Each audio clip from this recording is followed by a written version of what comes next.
Okay. All right. Done. We have a microphone that's operable. Let's go ahead, and I will call tonight's meeting to order. I don't ever bang the gavel, so I'll bang that gavel. Let's go ahead and start with roll call. Mayor Bagley. Here. Council members Christensen. Here. Finley. Here. Martin. Here. Peck. Rodriguez. Here. Waters. Here. Mayor, you have a quorum. Great. Let's go ahead and say the pledge.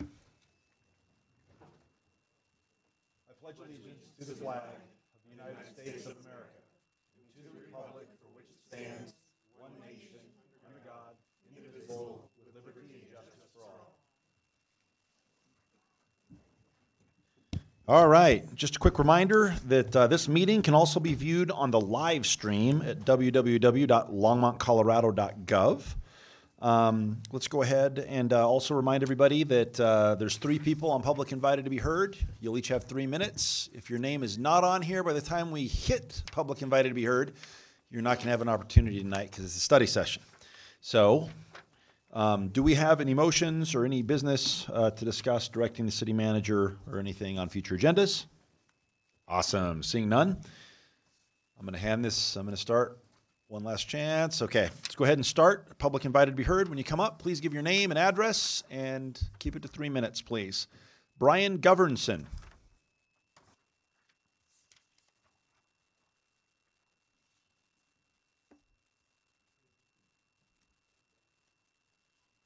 All right, there we go. Good evening. My name is Brian Governson, 310 Judson Street, Longmont. Hello, Mayor and council members. I came to actually speak to you tonight. I'm a trainer over at the rec center, and I see a lot that goes on there. And on the counter, they had the plan of the new ice arena and the pool, and I glanced at it, and I just briefly looked at it. What I was aware of, there was no plans for exercise facilities in that plan. I don't know how the bill was worded or whatever, but I'm here tonight to ask you to consider that as an option. And you know, some of the things that I've been aware of is that this rec center has been overused, and there's a lot of people going through there every day. I've been there for over 3 years now, and if we can compare ourselves to Boulder, right now our population is around estimated at 94,000. Our one rec center serves that. We do have the memorial building, but the weight room in there, when there's maybe 10 people to 12, that is max. You know, it is maxed out and it is full. And Boulder has a population of around, 107,000. They have 3 rec centers to accommodate their population, and if you average that out, it's about 36,000 per rec center. So, with that, what I ask is that you pull your collective creativity together, and if the plans are not, locked in stone, that you consider expanding that, because if you look at ice arenas and lane pools, they're either seasonal or there's not a lot of use to those, other than when there's swimming events or there's training for the ice arena, it's for hockey players, maybe skaters, but there's a smaller demographic, whereas at the rec center, we're serving everybody there that wants to take classes, wants to do cardio, wants to lift weights, take yoga, whatever it is. So I don't know if you guys have any plans in the future to create a rec center, or if that's on the agenda anywhere, but if it is, then maybe this is a moot point, but I'm just asking you to consider adding those facilities, weight rooms, cardio classes at this new pool and ice arena. So I thank you for your time. Thank you. All right, Mr. Bowman, Jeff Bowman.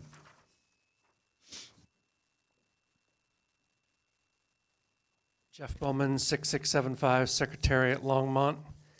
All of you received a copy of the development report that we've been working on for several months. Started out about 14 months ago as an effort at the airport, really just to improve the relationship between the aviation community out there and the city of Longmont. And that evolved into a number of discussions with business people and developers. It ultimately sucked in quite a large group, including members of City Council. And Tim and Marcia, thank you so much for your participation and guidance. Herald staff, a number of folks there, the economic development group here headed by Jessica. We reached out to pilots, we reached out to Quiet Skies. And so the report that you've got in front of you is a culmination of that. And I'm not going to take you through it, you can read it yourself. I will tell you that there's a lot of people here that are interested in the airport. If there's any way that we can help, let us know. If you have any questions about the report, please let us know. We're happy to sit with you and explain the reasoning behind all of the comments there. We did a lot of fact checking, make sure that it was as impartial as we could make it. And that's it. Thank you for your time.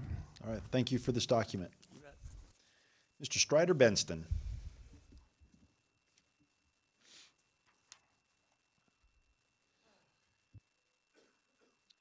Greetings, Mayor Bagley, City Council. Strider Benston, 951 West 17th. I went down today and got me a copy of the Federalist Papers, and I need to make an apology. I got a degree in political science at University of Colorado before I had ever read this. And I think that shouldn't be allowed, but the quality of humanistic, political, historical education has gone down so much in the last 40, 50 years that, yeah, people can go through and, you know, I don't know what they do. But anyway, I'm getting through it again because our entire form of government and the institutional society we live in is under severe threat right now. There's a person who is under indictment by 2 different federal courts who a day or two ago put out a symbolic threat to assassinate the federal judge.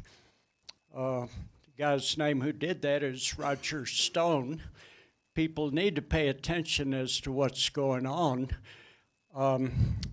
What did we have 2 weeks ago? Oh, they shut down the government over something. Now it's state of emergency to steal from the Congress the right to appropriate funds to do things. And the person who declared that state of emergency immediately went off to play golf for 3 days.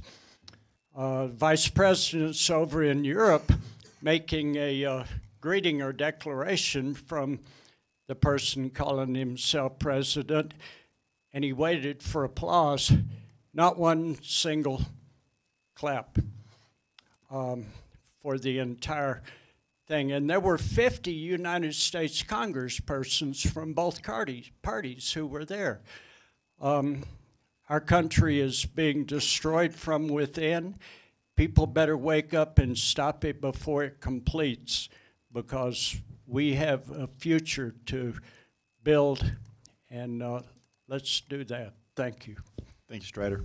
All right, that's it for public invited to be heard.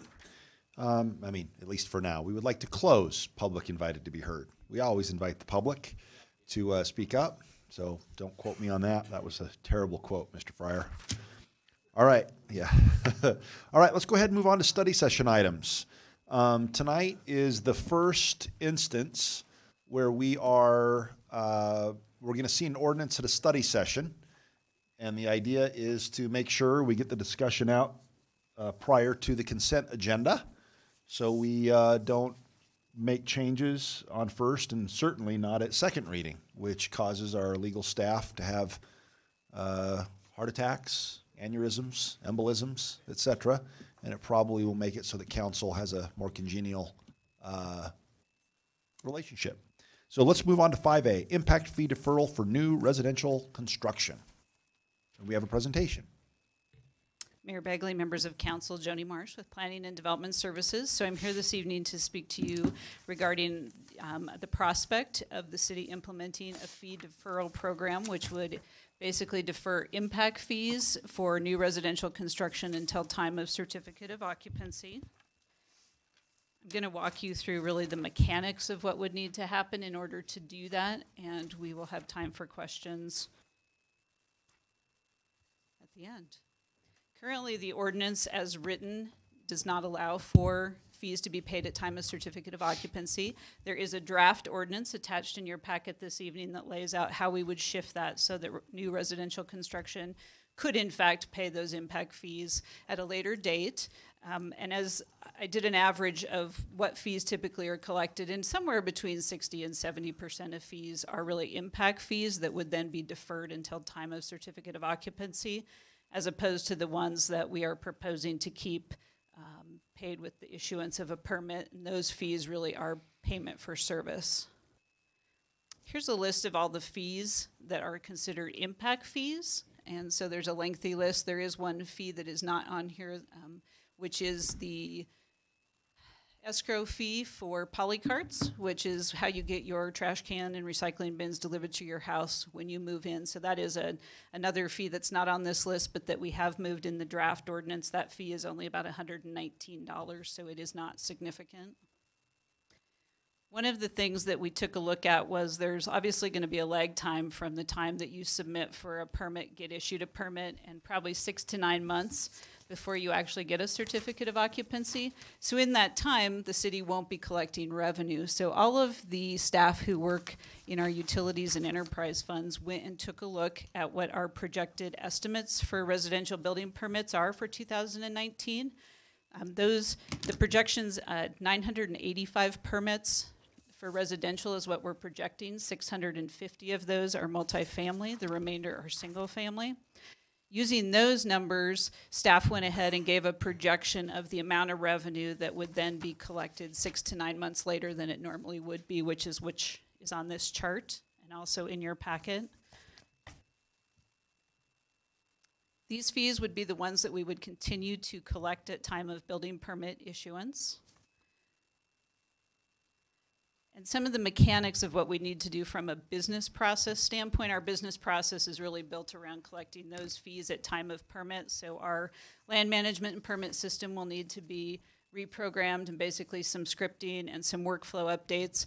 In conjunction with that, we'll obviously need to do some staff training to implement those changes, as this is really a business process change of how we've done things in building inspection since 2001.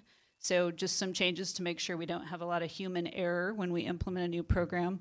We'd also be looking to make sure that we give our contractors and applicants the opportunity to pick whether they want to do this at time of CO or if they'd like to continue to pay the fees up front. And we can set the system up so people could have that choice.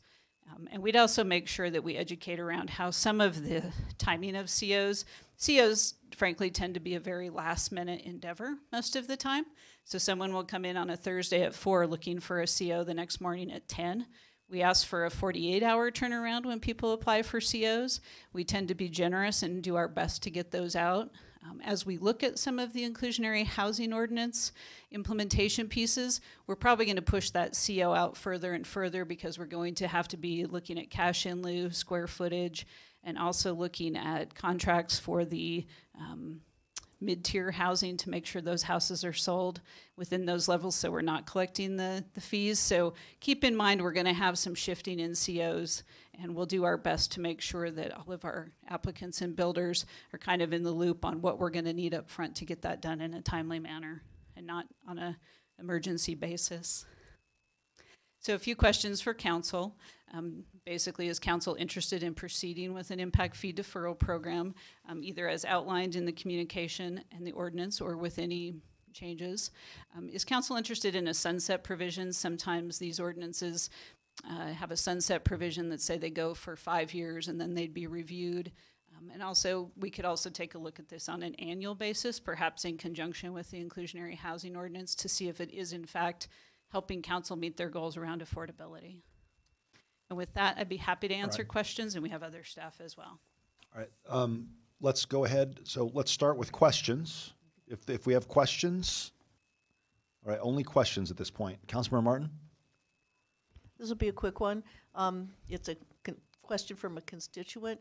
The packet said that because of the affected funds have adequate balances, that this is not going to pose a cash flow problem for the city, but obviously deferred revenue is going to have some impact on interest income. Have we calculated how much that's likely to be? Mayor Bagley and Councilmember Finley, so I'm looking at Barb McGrain. Barb did most of the estimates for most of these, and she's saying, no, we did not take a look at that interest piece. Councilmember Peck, do you have a question? I do, Mayor Bagley, thank you. The permit system for the software and process changes, do you know when that will be completed? Mayor Bagley and Councilmember Peck, so we've already laid out the course of what we need to do to change that. We haven't started the reprogramming. We know that'll probably take about 40 hours. Typically what we do is then we put that into our development side. We do some testing, make sure it works, train our staff that way before we put it into production. And so that's why we kind of had the date. If we could do that towards the end of March, that gives us ample time for implementation in the system and then the testing as well. So that'll be ready once we start. Correct. And because we brought this ordinance forward as a draft tonight on a study session, initially we had thought we'd come next week as a first reading and then on the 5th as second reading. I don't think that's going to happen. So likely by the time the ordinance goes into effect after second reading, should it come on the 19th for second reading, we should have ample time to make that happen. Okay, I do have one other question. You were saying that from the time of permit to certificate of occupancy is about 9 months, you're saying, give or take. What happens, and this might be my ignorance, but what happens if we get a building permit fee and then for whatever reasons for the developer, be it bank financing for the development or whatever, that extension of when they are actually going to get that development going and getting the COs goes out to 1 year, 2 years, 3. Do we have a plan for that? That's a very long time to not be getting these fees that we need in these different departments. Go ahead. So Mayor Bagley and Councilmember Peck, that is actually a great question. I know in the previous ordinance that they had in place in the 80s and 90s actually said that the impact fees couldn't go longer than 6 months from issuance of permits. So that would be one fail-safe way. Instead of requiring payment at CO, you could actually say from the time you issue the permit, we would then have to keep track of that 6 months and then collect the revenue irrespective of whether they were at CO or not.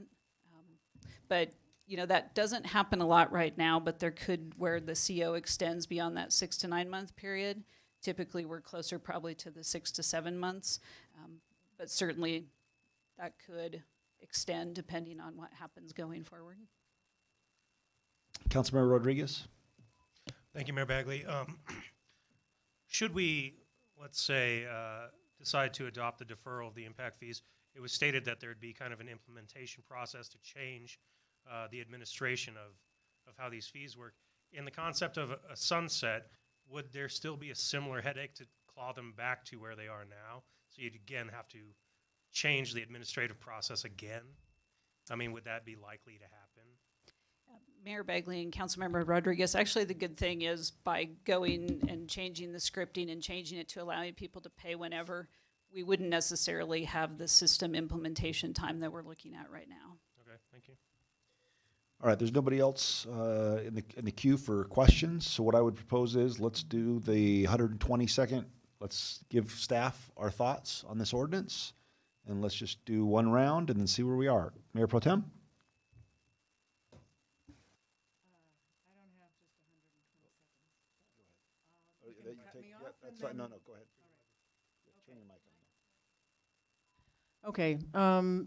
First of all, this is listed as being Goal B1, but it actually has nothing to do with Goal B1.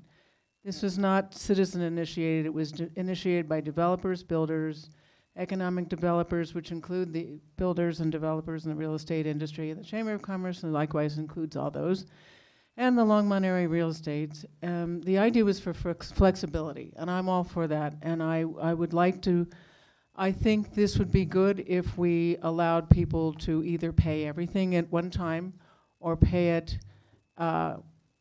the fees that we are not excluding, which would be the permit and plan review, the inspection of construction, and the city and county and sales tax, and of course the schools tax.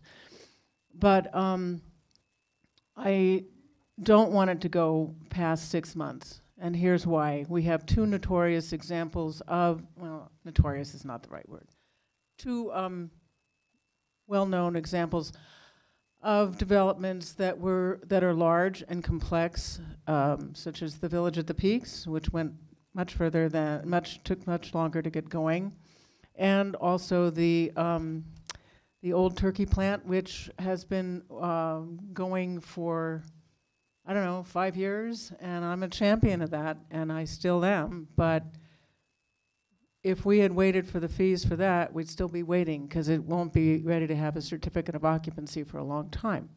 When we look at this list of deferred fees that would be deferred until 2020, the total of that is $5,900,000 plus interest that we will be losing.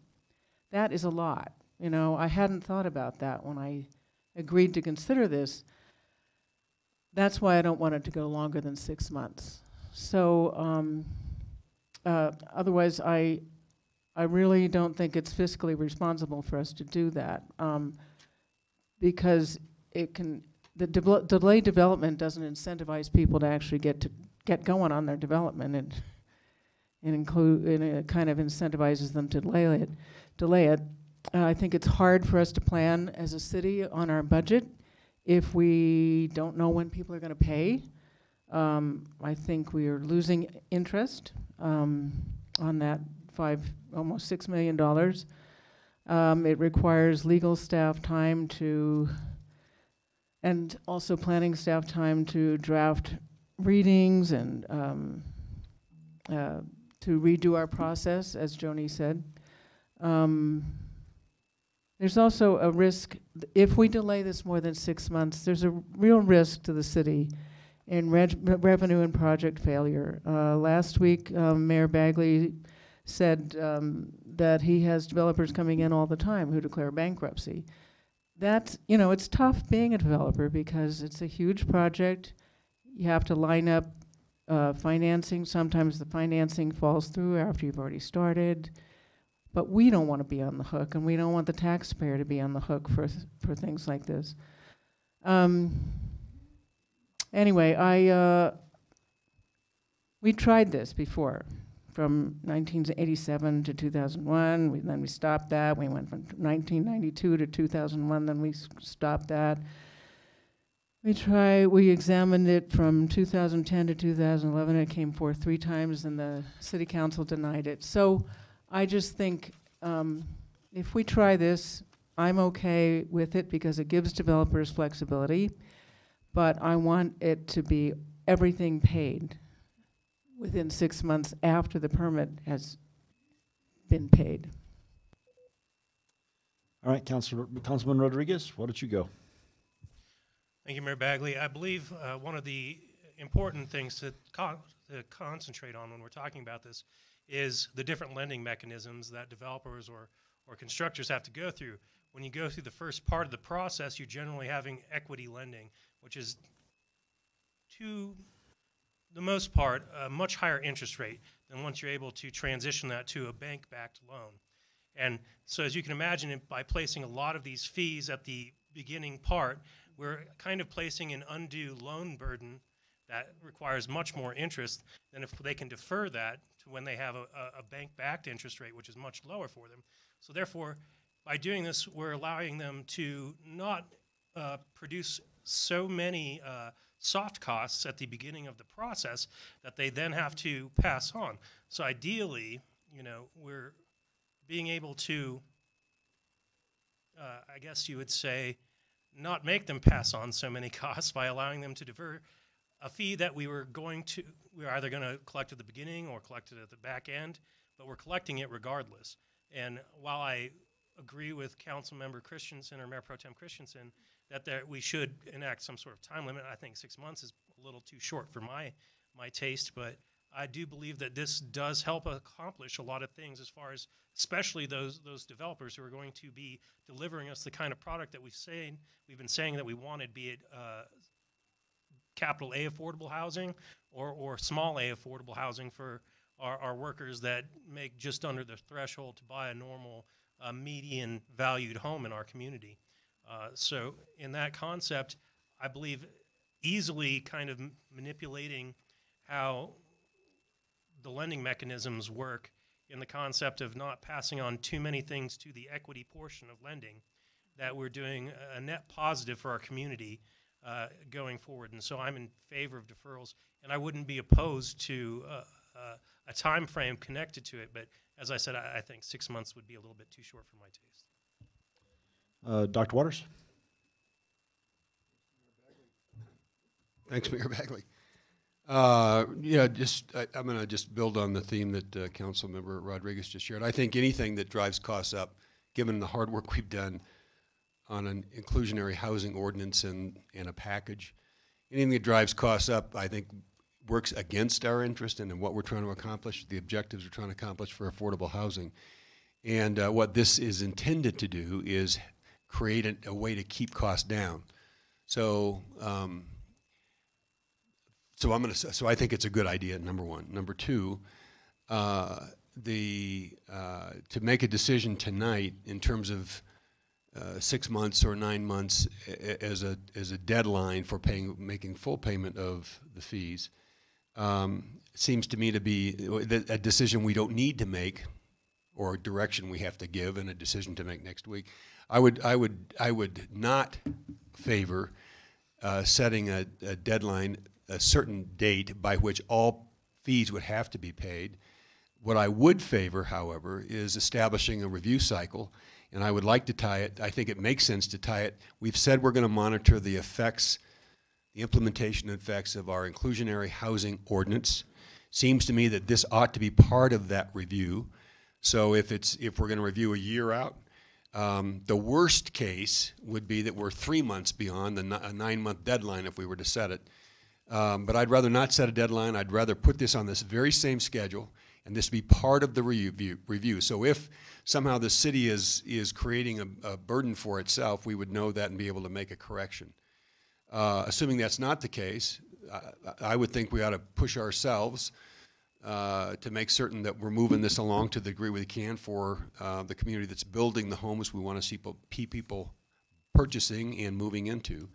And it seems to me that the incentive, we've created those incentives, and it's a good idea for developers to get that done in a timely way and get their certificates of occupancy and making the payments of the 60% of those fees at the time of the CO. So I like the way this is laid out. Joni, thank you for the presentation. It's clear. So it's a yes to the idea of deferred or differentiating or deferring some of those payments.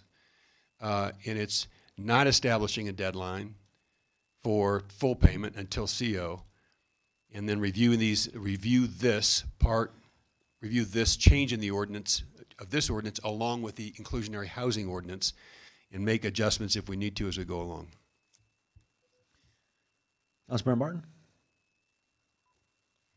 Thank you, Mayor Bagley. And in terms of outcome, I agree with Dr. Waters. The review should be rolled into our inclusionary housing review. We don't need to have two different administrative procedures.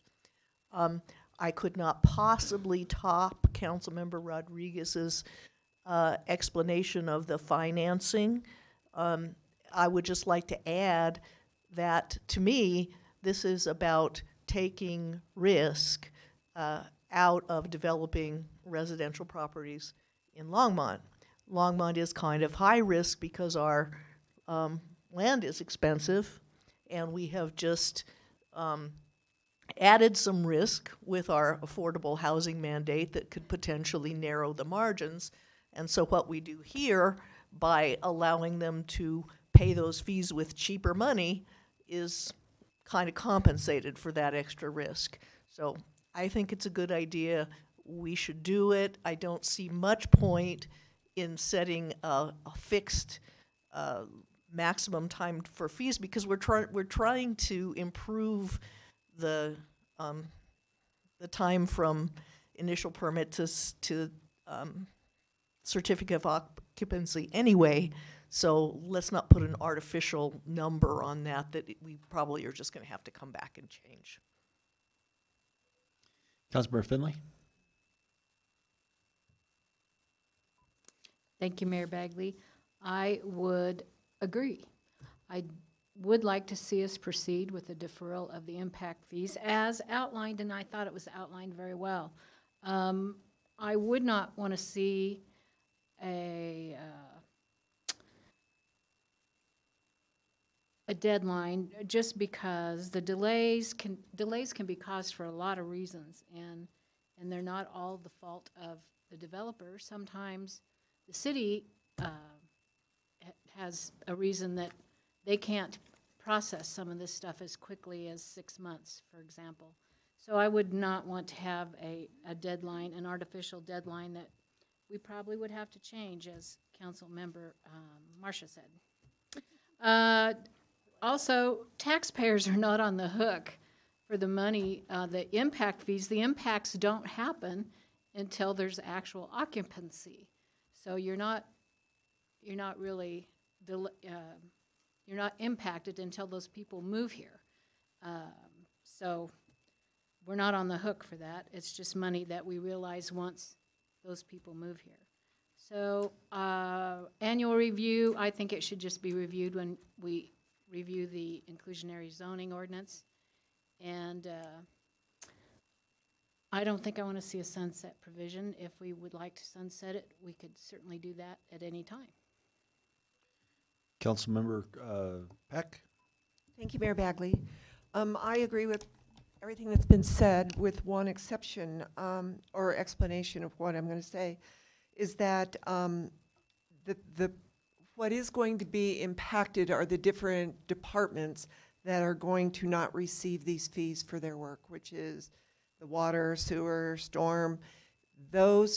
That work has to be done and would be paid back to those departments through those fees. So my concern is, because we're fiscally responsible to the city as well, not just to the developer, that my concern is if we don't have some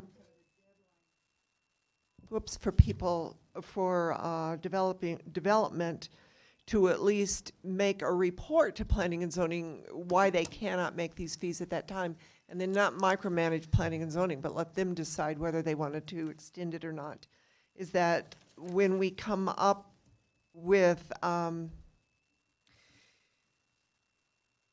when we come back to it with our budget and different departments ask us for money for certain things that they need to do within their departments, we have to pay them for the work they're doing so that they can continue with whatever it is they are asking money for, whether it's CIPs or just regular work within the city.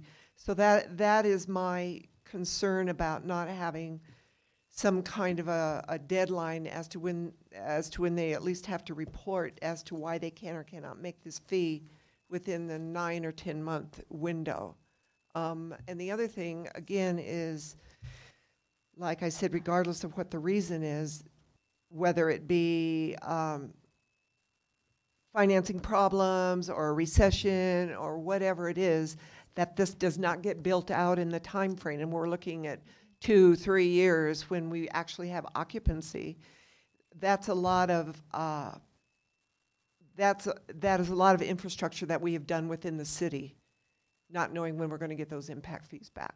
So I agree with all this. The fee should be deferred, but I do think that we should stick to the 9 month to be looked at by planning and zoning alone, and say, can we do this or not, and why can't you make it, and let them decide whether it's a good or a bad thing. So I agree with all of this. I like the review at the time that we're going to review the IZ, and but I would also like us not to start this until we have the software process, the permit system finished, and all the training done. Even though you say that'll take about 40 hours, if in fact it takes longer for whatever reason, I think we should make sure that we can process it correctly, cleanly, and work through it easily. My thoughts are, I think we should proceed with the deferral to the impact fees as outlined, only because they are impact fees. They're not, you know, we want to use your money or we want your money, give it to us because the city needs it fees. It's, if you're having an impact on the city, you should pay for that impact, build or pay as you go. So does, I mean, or pay your own way, or pay for new development, should be paid for by new development. So yeah, so if it takes 2 or 3 years for a developer to actually get the project done, or even 10 years, there's technically no impact going on because the building doesn't have occupants. Or occupants, not occupants. I don't know where that word came from. So what I've heard is, I've actually heard 5 council people, all of us have said can proceed with the deferral of the impact fees. 5 have said proceed. Sorry, it's my daughter. I'm not going to pick up, although I want to.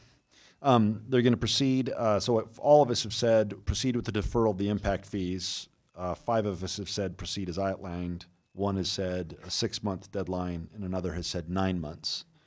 And so I'm going to go ahead and make a motion. I move that we direct staff to proceed with the deferral of the impact fees as outlined. All right, Mayor Pro Tem, you're in the queue. I'd like to point out that the city doesn't start building out sewer systems and water systems after people are living there. We have to do it ahead of time. So there is an impact before people are there. We have to prepare for that. So we can't just wait for 5 years while somebody is doing whatever. We have no idea what the variables are, what the economics of their particular business is, but that's really not our job. Our job is to protect the citizens of the city and to try to get some affordable housing. So I think without any kind of timeline on this, we're being very naive. All right, thank you, Mayor Pro Tem. Let's go ahead and vote.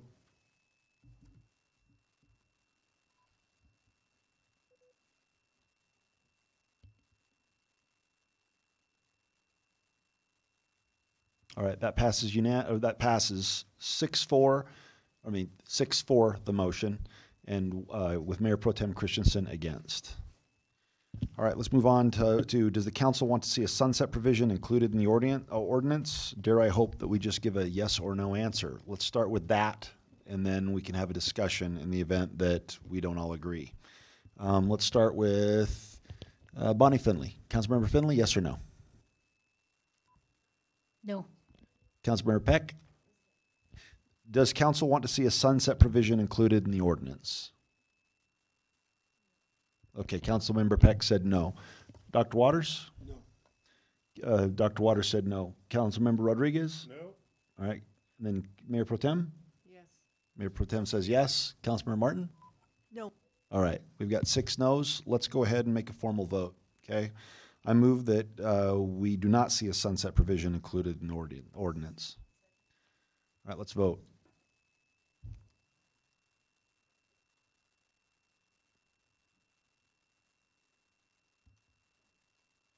All right, that passes with 6 council members voting for and Mayor Pro Tem Christensen voting against. Last but not least, does council want to have an annual review of the program? Let's go ahead and start with Councilmember Rodriguez. Yes. Okay, Dr. Waters? Yes, and have it tied into the, so we're not doing separate reviews with the inclusionary housing ordinance. I'd like to see them together. Okay. Councilmember Peck?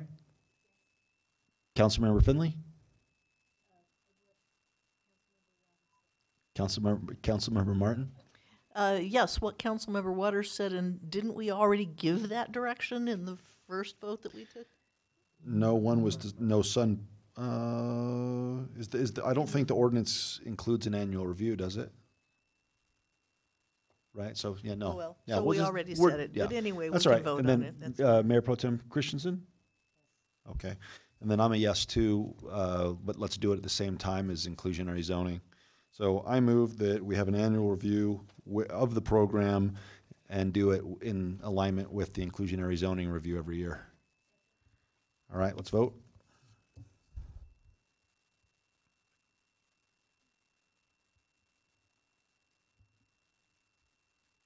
All right, that passes unanimously. God, I don't know what, I'm tongue-tied tonight, unanimously. I just can't speak. Right, too much time. Somebody give me a Diet Coke. All right, let's go on to continuation on the discussion of modification development incentives for affordable housing. We have a presentation.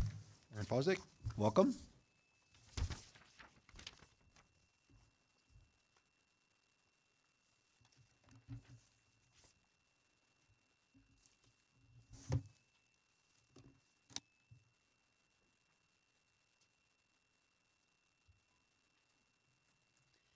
Good evening, Mayor Bagley, members of council. I'm Erin Fosdick with the Planning and Development Services Department.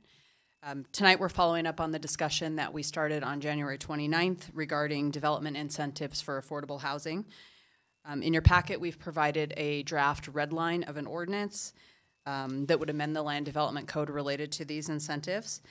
We've incorporated the direction that we have received to date, most recently at the January meeting and some in 2018 as you were talking about the inclusionary housing ordinance.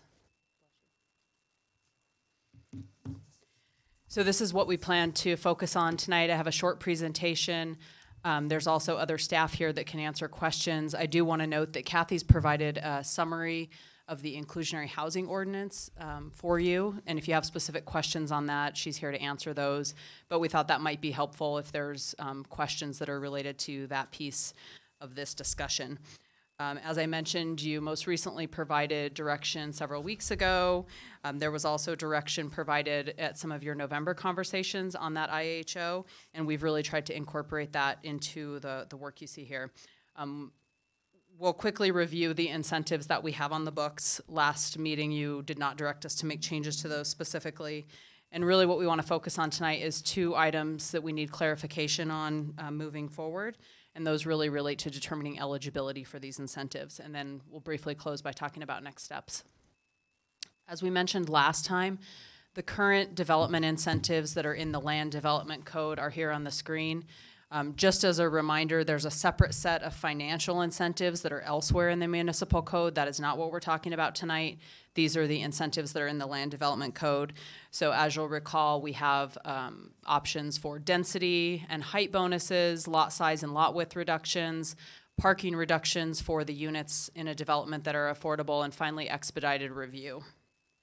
And currently these are available to an entire project with the exception of the parking reduction.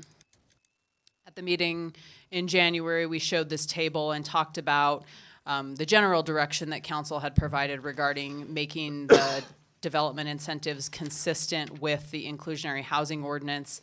And so we have done that. I've included here on the screen the number in the draft ordinance that refers to the change. So most of these are really to simplify the incentive section or remove things that are no longer pertinent. You'll see some proposed updates that are really referencing other sections of the code rather than spelling them out specifically. You'll also note the last bullet here is to remove the temporary provision that you added with the passage of the inclusionary housing ordinance. And that was really a result of the conversations you had where you were concerned about conflicts arising between the IHO and these incentives, and so you put that provision in on a temporary basis. Now that we're updating the incentives, that can be eliminated.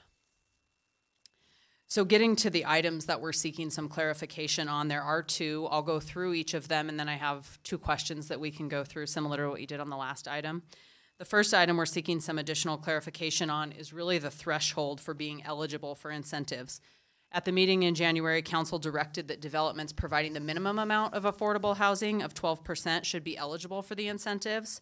And so we've reflected that change in the draft redline ordinance that you have in your packet. We did want to clarify if council's intention was that developments providing exceptionally affordable housing should also be eligible. So you'll recall in the IHO that there is a provision that allows for obligations to be reduced by 25% for developments providing greater levels of affordability, so exceptionally affordable, which is in the ordinance at 60% AMI for sale units and 40% for rental. So we're asking if these developments that are providing a smaller amount of housing but at greater levels of affordability should also be allowed to be eligible for the incentives. Council would still need to approve the agreement allowing for that lower amount of housing, but really what we're asking tonight is if we should include in the ordinance that those same developments should be eligible for the incentives. The other piece that we're interested in clarifying is the notion of on-site and off-site housing. We talked about this quite a bit at the meeting in January, and so I apologize if we did not get your direction correct, but we thought it was worth bringing back. And so I have 3 examples. We've included these in the communication, but we thought we would just walk through them. And really what we're after is understanding which developments should be eligible for the development incentives.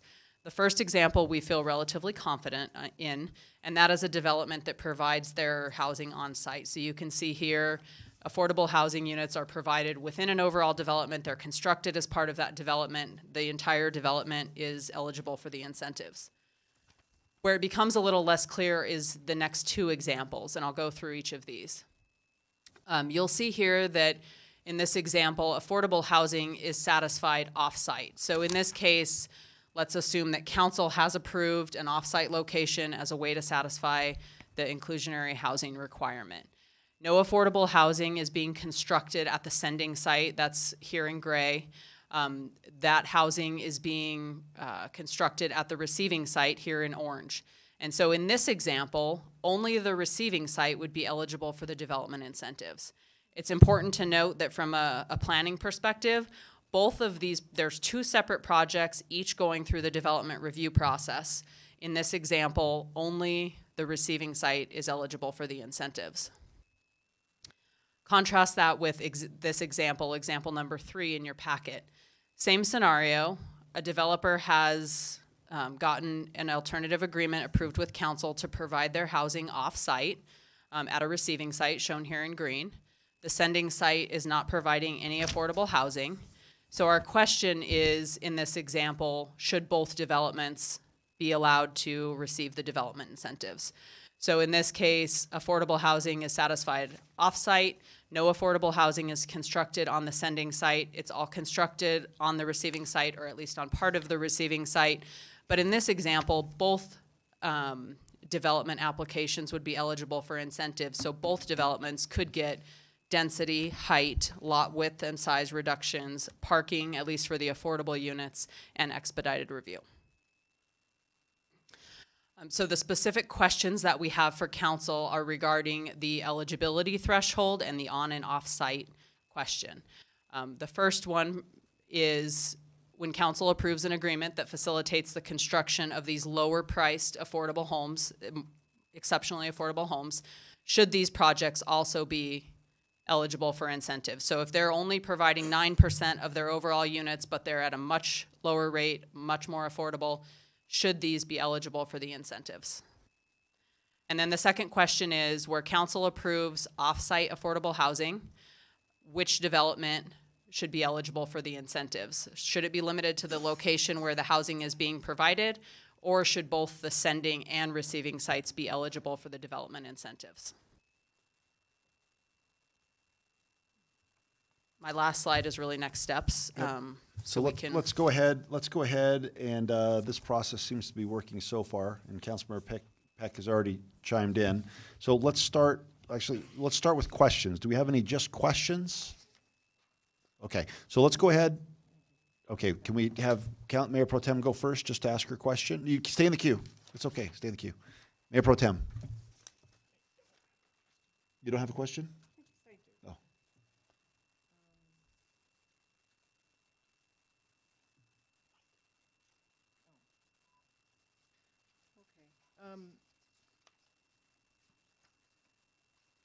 I have a question with this. I'm a little confused with example 2 and example 3, and I'm glad you included those because that's very helpful to include those both. So we're both talking about the same sort of proportion as the previous page where there are 50 units, and then there'll be 6 of them are affordable. Okay.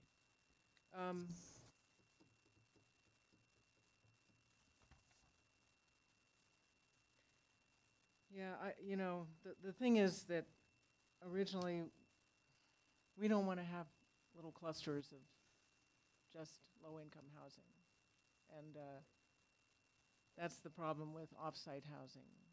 So I don't see how either of these will exactly fix that. But I do think that on example 3, they should not both be eligible for, the one that doesn't have any, that is only market, should not be eligible for the affordable incentives. All right, Councilmember Peck. Thank you, Mayor Bagley. My question for on and off sites, and I've talked to 2 people today, and I still don't have a clarification. And I'm looking at you, Councilman Waters. According to this, it's so clear. The sending site is not building any affordable housing, correct? That is correct. Okay. Are they still required to do fee in lieu? Mayor Bagley, Councilmember Peck, in the example that we're asking based on the direction that we received at the January 29th meeting, we are not including payment in lieu. So in this example, a developer has come to City Council and said, I'd like to satisfy my inclusionary housing requirement by constructing the affordable housing as part of another project in a separate location. And so they're not doing fee in lieu. That's a separate, that would be a separate conversation, and council directed us last time that wasn't to be considered. Okay. So if each site is doing 100 units, then 12 of those units, would there not be 24 units then that would be required? Because the 12 units from the original site are being deferred to the off-site. And we may have had this conversation before, but clarify that for me. Mayor Bagley, Councilmember Peck, so in the example you just described, it's different from the example on screen, but right. I'll do some quick planner math here. If I am a developer and I'm building 100 units, and I say I am going to provide my 12 units at a separate location, okay. A separate location that maybe I'm doing another project at that's 100 units, I may be providing 24 or whatever the equivalent is, 12% of each project is affordable, but they're not required. I mean, in this example, they're only providing the 12% at the receiving site. So they may say, I have a 100-unit project, I'm just gonna build a 12-unit apartment complex in a separate location, and that would satisfy their requirements. So there's not an additional requirement at the receiving site. However, we would be losing 12 units without any fee in lieu if there was no mandate that they would have to, you know, if they were doing another development of another 100. Then that would apply to that development, in which case only. So they would be getting out of any affordable housing on their original. No. So let's completely. Let's say that in this example 3, let's say that those represent 100 units. Okay. And let's say that the green represented the proportional share, which is 12. Let's say that instead of the 12 units only in that green, it was part of a larger project that developer was doing that was also 100 units. They would be providing 24 total units as affordable. Exactly, that's what I was saying. Correct. Okay, yeah. Thank you. Short answer, you will always get your 12%. And again, this does not apply to fee in lieu. It's only Correct. when they're actually building units. Let's go ahead now with Dr. Waters. Wait, who do we got? We went with, so Dr. Waters. Thank you, Mayor Bagley. Aaron, could you go back to example 2 of your question? So I'm not certain I'm going to take them in the right order, but you asked the question, which of these 2 options? In my mind, it's option 2 would be the preference. That I don't think both the sending site wouldn't, in my mind, would not.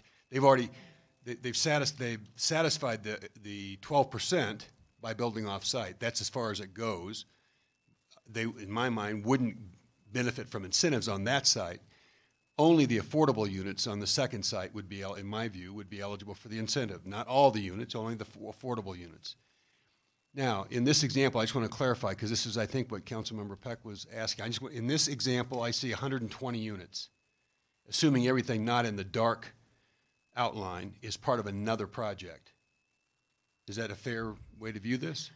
Correct. So imagine this is a random area of the city, and more than, in most likelihood, these would not be this close.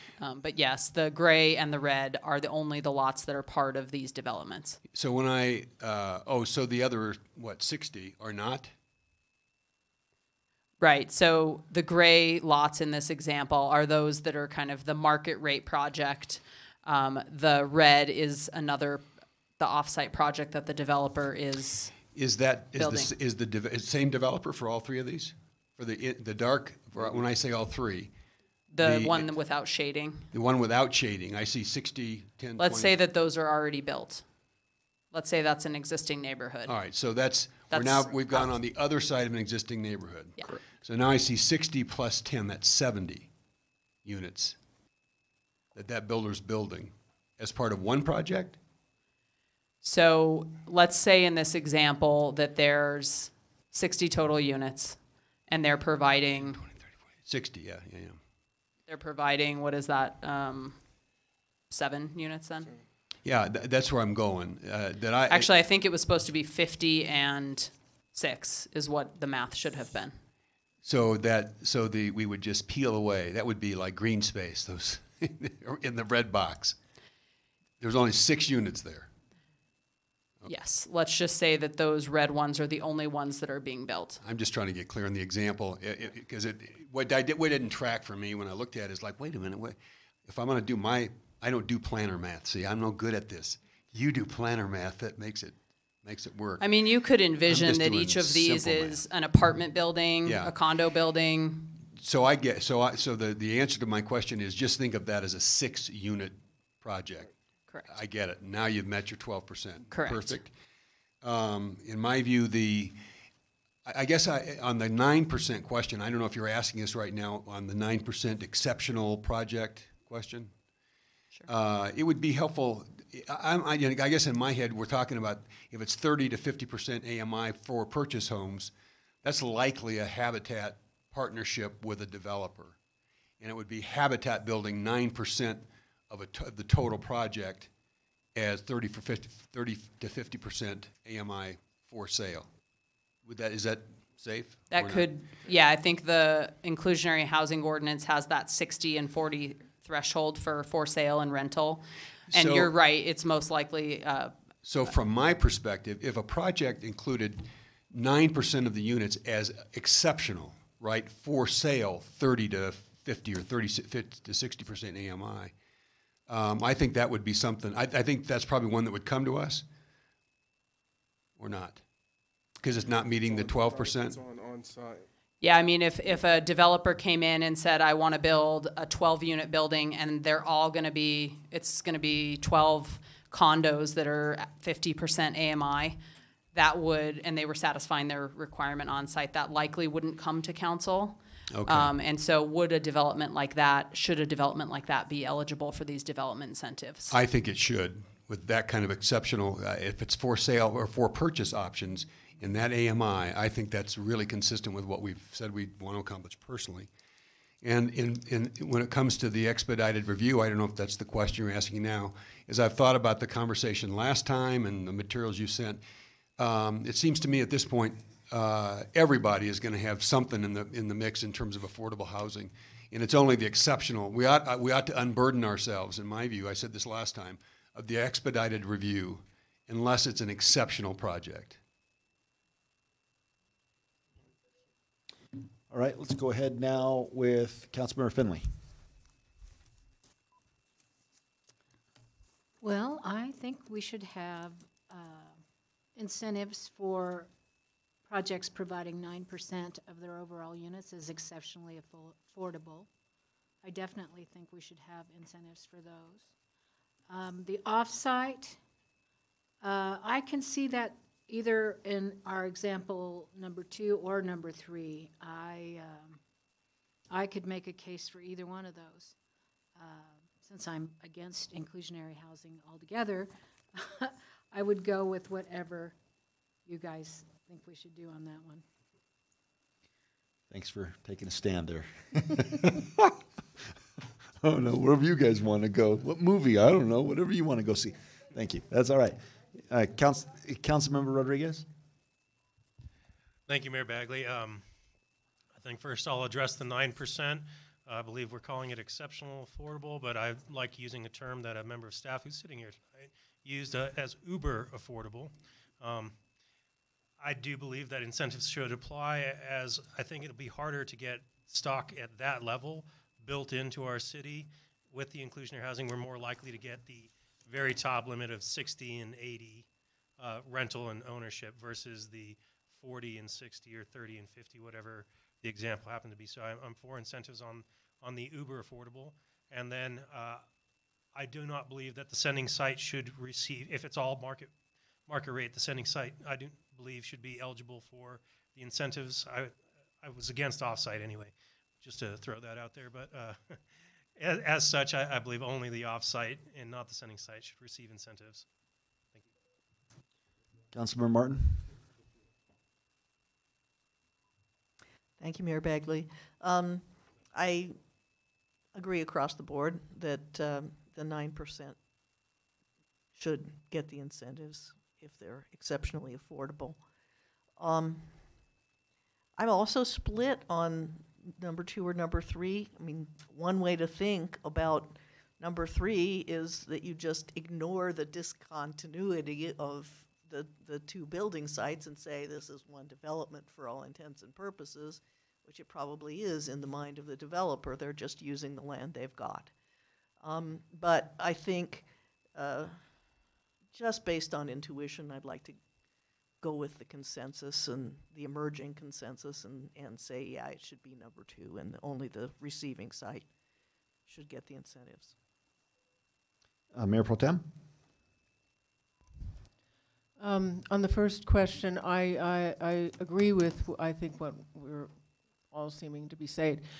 You know, study after study told us that the greatest need was for 30% and below for rental and for 60% to 80% for purchase.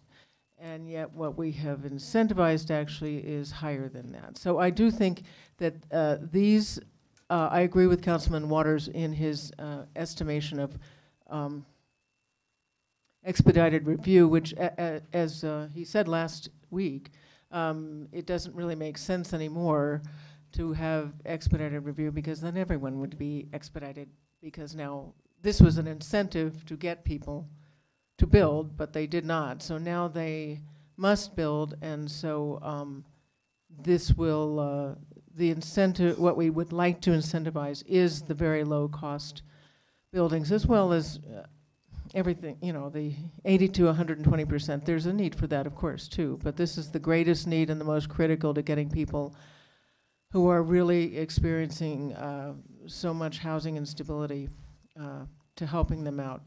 And I would agree to eliminate the expedited review except for these very low income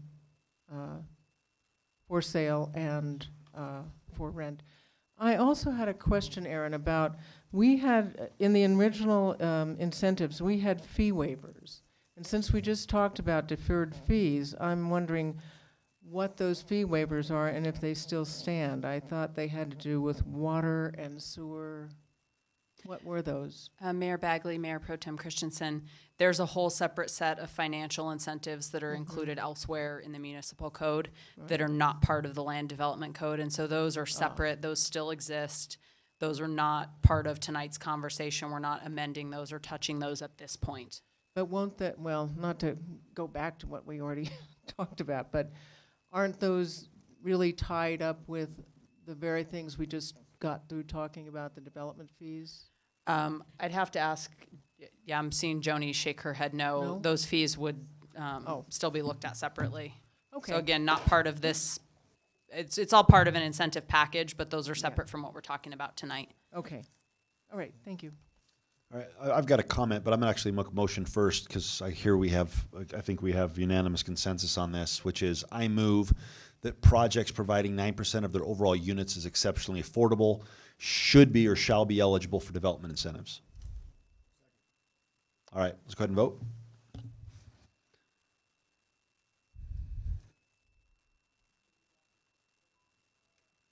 Surprised you, didn't I, Michelle? Oh yeah, Ms. Gomez not keeping up.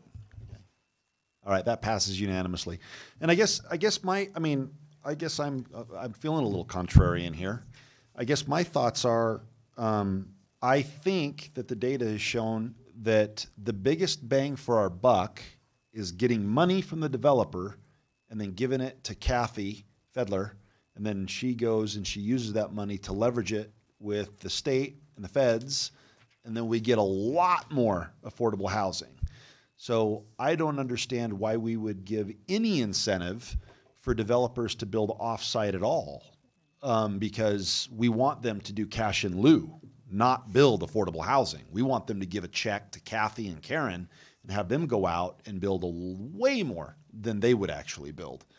So that's number one. Also, the other thing is if we allow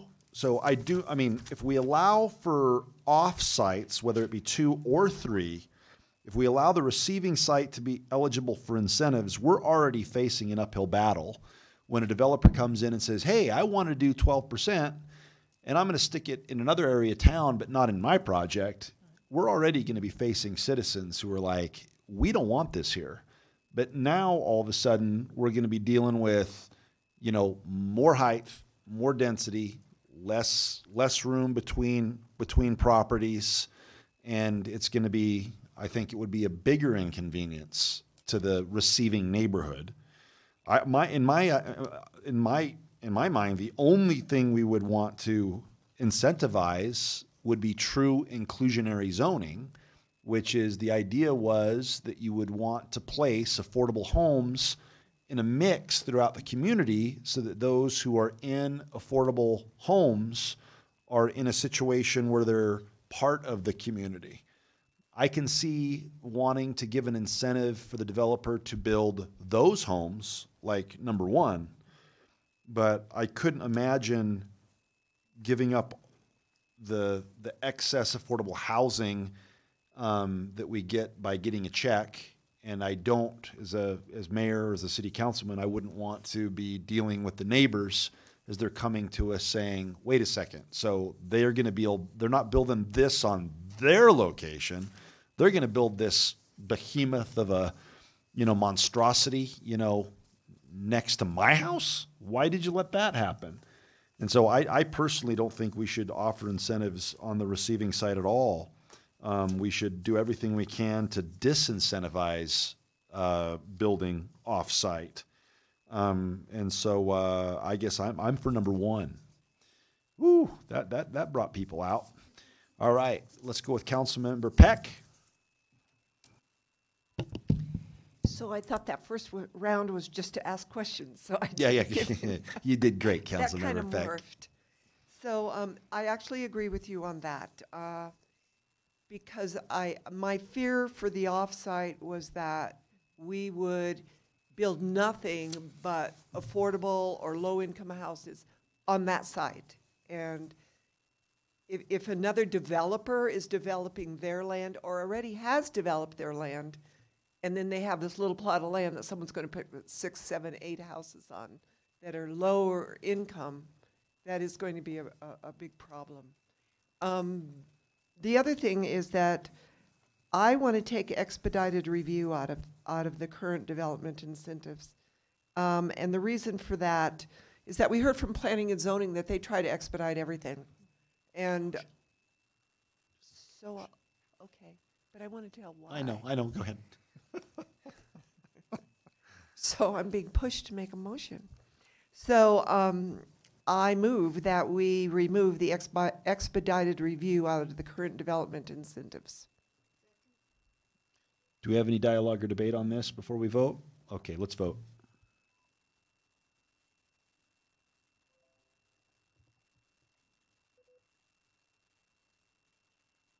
Surprise, Michelle.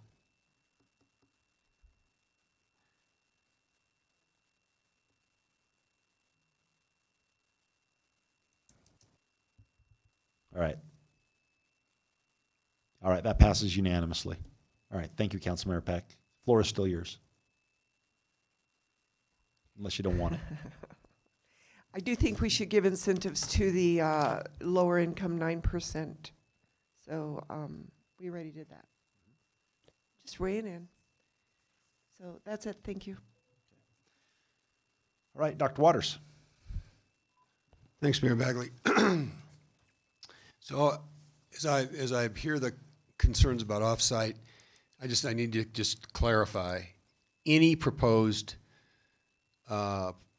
approach or plan for meeting the affordable housing obligation, if it's offsite, requires our approval. Correct. So if it's a behemoth, it's in the wrong neighborhood, it creates low-income housing neighborhoods, go on and on and on. The only way that happens is if this council or subsequent councils consciously in this room make that decision, right? It's not a staff decision. No matter what Correct. developers want to do, we get to decide, right? Correct. We bring that to you all. So from the perspective of protecting neighborhoods, I don't think we give anything away by including the offsite. Now let me ask another question, or I'll just give another example. Why I think we should keep offsite as an option. Some of you may be familiar with a piece of land, and I don't know how this is going to play out, but it's a great example of the offsite situation. So I know that I know there's a developer who's working with a developer to donate a piece of ground to Habitat as a way to earn credits, right? Consistent with our credit plan.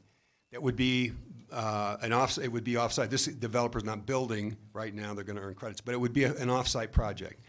Every home is my understanding, and I don't know how this is going to come together, but it's a good example, would be 32 to 35 for sale homes constructed by Habitat, you know, in those price ranges for 30 to 50% AMI.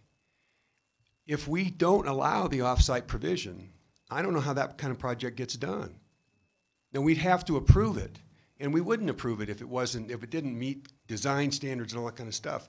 But to take that away from us is based on the things that are happening, the responses that are happening right now to what we did with the inclusionary zoning ordinance. And there's a lot of exciting, encouraging, at least conversations underway, and I know planning underway. Of all those, this one might be the most exciting as a partnership between Habitat and a developer, taking advantage of what we've done. This wouldn't be happening, I'm told, without what we did. But if we don't allow for the offsite, that project never materializes. And I just think we ought not to deny ourselves those options since we get to decide. Councilmember Martin. Thank you, Mayor Bagley.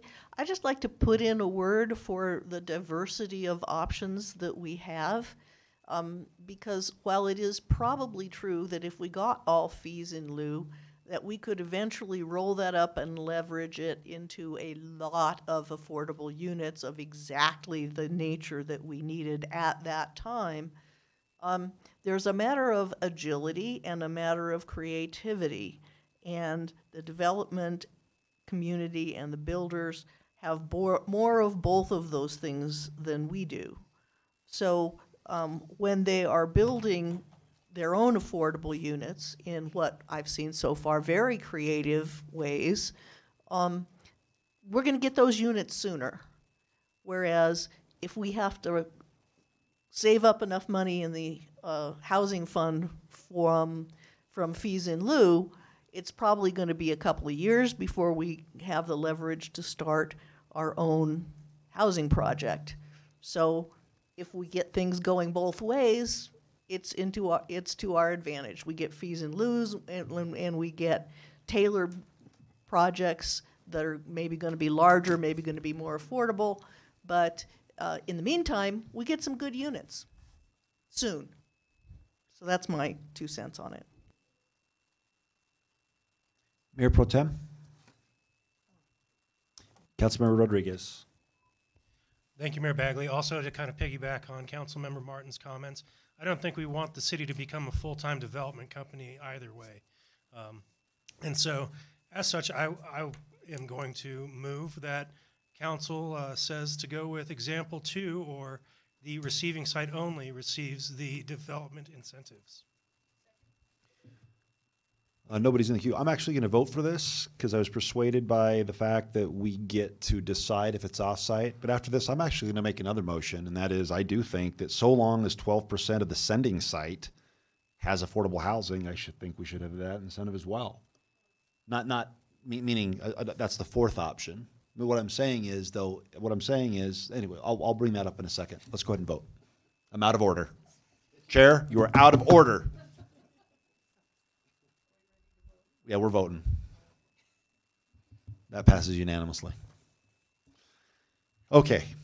All right, now, so what I was saying is I don't see anything wrong with doing 2, not 2 and 3, not number 3, where they send all of it to the receiving site, and then the sending site has no affordable housing, and therefore they get the incentives, and then the receiving site gets incentives. What I'm saying is, what's wrong with doing number 1 as well? Do we want to incentivize true inclusionary zoning? Do we want 1 and 2? So no, but we just took a vote on number 2, right? So what I'm saying is, what about number 1? Mayor Bagley, at the meeting on the 29th, I think council provided direction that on-site provision of housing should be eligible for the incentives. Okay. And so we feel comfortable that example Perfect. 1 is covered. All right, I just Yeah, wanted to 1 make, was just a grounding point as we moved off into the other options. I didn't want to sound stupid, but I was like, guys, when did you guys all just decide to leave me behind here? I don't remember talking about this. Okay, good. As long as we're all on the same page, I'm a happy camper. Yeah, thank you. I don't remember anything after about 10:30. All right, so that is our direction. One more slide. Mayor Bagley, members of council, thanks for that direction. We plan to incorporate what we received tonight into that draft redline ordinance and prepare an ordinance for first reading on March 5th. And then we would, if that's advanced on consent, obviously bring the second reading and public hearing on March 19th. Okay. And then the other piece that we talked about last time, just as a reminder, is you did direct staff to continue to work with our code consultant, Clarion Associates, on looking at additional best practices and potential for different types of incentives or incentives that might apply to people providing even more than the required minimum. And so that would come back at a later date, not tied with this ordinance. Thank you very much. Good, thank you. Now, so can I clear this? I can't see who's in the queue. Councilmember Peck. Actually, thank you, Mayor Bagley. I wanted to thank staff for giving this presentation to us before first ordinance. It really first reading. It really makes a big difference and allows us to discuss before we have to make a decision. So thank you very much. Good job, Eugene. What? I hear chuckles. Now, for those of you watching at home, we have a very special treat. We are going to spend the next 2.5, maybe 3.5 hours arguing about single-use plastic straws. So just buckle up, grab your popcorn, set the DVR or your DirecTV to record, and observe the beauty which is local politics unfold before your very eyes. Sandy Cedar. Wow, what an introduction. Thanks, Mayor. Mayor Bagley, members of council. It should take 2 seconds. Sandy Okay. Cedar, Assistant City Manager. I'm bringing one bill to you, and it looks a little odd because it's a bill that we're recommending for you to monitor, but Councilmember or Mayor Pro Tem Christensen asked for me to bring it up so I can explain why that recommendation is. This bill, distributing plastic straws only upon request, would basically prohibit restaurants from just handing you straws. You'd have to ask for a straw. It doesn't do anything to change, like dispensers, straw dispensers at different restaurants, or contain, straws that come with little containers like juice boxes. None of those things are affected by this. Only prohibits people from handing you a straw without being asked. The reason I'm asking for a monitor position is because the Colorado Municipal League is going to be running a similar bill that would basically clarify that city councils can basically ban anything that they would like as part of home rule municipality. So that would be plastic bags, it could be straws, it could be recycling containers, it could be all sorts of things. And so because the Colorado Municipal League is going to be running that bill, our suggestion is not to support this bill only because then those would conflict and actually reduce home rule support. So. Let the record reflect that Councilmember Finley wants to take away Diet Coke in this community, and Councilmember Peck wants to take away small children. Oh, sorry, it's kale now. Okay, you're okay. You're all right. All right, so we've got, do we have a motion? Councilmember, Mayor Pro Tem. Thank you, Sandy. I am very glad you explained it in a much more articulate way than I could. Basically, this is sort of a feel-good bill, and it came forth from the restaurant industry because it's a way to, hold at bay things. But we're not going to ban anything we want. We just, plastic. But the CML bill would let municipalities ban a wide variety of plastics as a way to be more ecological, but of course we'd have to think about that and make it something possible for businesses to actually work into. But so the comprehensive thing would be a much better thing, and if we passed this, or if we supported this and it passed, that would cut down, that would eliminate the possibility of a broader and more effective bill. All right, seeing nobody, can I have a motion? I've made lots of motions tonight. Somebody else needs to do some work. Councilmember Martin. Thank you, Mayor Bagley. I move that we approve the city manager's recommendation to monitor the bill. It's been moved and seconded. Let's vote. Sorry for getting everybody's hopes up at home. I'm going to get out of here early tonight. Start scrolling through Netflix now. Oh, it's me. I got to vote. All right, now it's unanimous. Passes unanimously. All right. So, Mayor and Council comments. All right, Dr. Waters. Before Sandy's already sat. I asked Sandy if just so you know, just for the sake of clarity or transparency, I asked Sandy if she would bring back, at least to educate us, if nothing else, House Bill 1052, which is? Mayor Bagley, Councilmember Waters, House Bill 1052 deals with special districts that are specifically laid out for early childhood education. At the time, this bill didn't register necessarily with staff because special districts were not appropriate in Longmont, but since that has changed, I'll be bringing back that bill to you to support your early care and education goals. This is a bill that's already cleared committee, as I understand it, Mm-hmm. And has a fair amount of support. Interesting, given our discussions of late and decision of last Tuesday and our early childhood education goal. Thank you.